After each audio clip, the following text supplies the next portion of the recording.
কাতারে অবস্থানরত বাংলাদেশি প্রবাসীদের স্থানীয় আইন মেনে চলার আহ্বান জানিয়েছেন দেশটিতে নিযুক্ত বাংলাদেশের রাষ্ট্রদূত নজরুল ইসলাম। ভিডিও বার্তায় রাষ্ট্রদূত বলেন, কাতারের যে স্থানীয় আইনকানুন আছে সেগুলো আমরা মেনে চলব, যেন কাতার কর্তৃপক্ষের সামনে আমাদের ইমেজের কোনো ক্ষতি না হয়। প্রবাসীদের বৈধ পথে রেমিটেন্স পাঠানোর অনুরোধ করে রাষ্ট্রদূত নজরুল বলেন, রেমিটেন্স আমাদের অর্থনীতির মূল চালিকা শক্তি।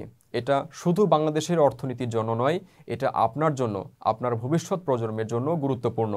আপনারা বৈধ পথে রেমিটেন্স পাঠিয়ে নিজে উপকৃত হবেন, দেশকে উপকৃত করবেন। তিনি বলেন, আপনারা যখন দেশে ফেরত যান তখন সরকার আপনাদের জন্য নানা রকম সুযোগ সুবিধা দিয়ে রেখেছে। প্রবাসী কল্যাণ মন্ত্রণালয়ে গিয়ে সে বিষয়ে খোঁজ নিয়ে সুযোগ নিতে পারেন। কাতারে থাকা অবস্থায় যে কোনো প্রয়োজনে আমাদের দূতাবাসের লেবার উইং ও হটলাইনে যোগাযোগ করার অনুরোধ করছি। আমরা সবসময় আপনাদের সেবায় নিয়োজিত আছি। রাষ্ট্রদূত আরও বলেন, একটি অভিযোগ ছিল পাসপোর্ট পেতে সময় লাগে। আমাদের বর্তমান সরকার এই বিষয়ে বিশেষ মনোযোগ দিয়েছে। তবে এখন আমরা দেখছি এই অভিযোগ অনেকটাই কমে এসেছে। আমরা মোটামুটি নিয়মিত পাসপোর্ট ডেলিভারি দিতে পারছি। আকর্ষণীয় রেট ও দারুণ সব ডাটা বান্ডেল পেতে আজই ব্যবহার করুন ফ্রেন্ডলি সিম।